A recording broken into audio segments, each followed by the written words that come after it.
50 নম্বর হাদিস শরীফ قال النبي صلى الله عليه وسلم নবী করিম ইরশাদ করেন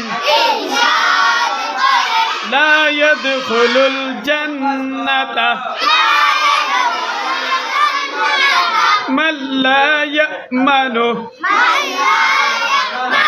جاره بوائقه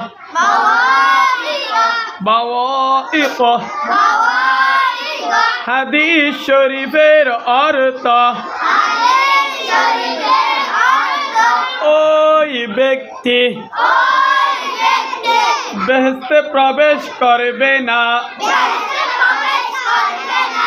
যার প্রতিবেশী তার অত্যাচার হতে নিরাপদ নয়।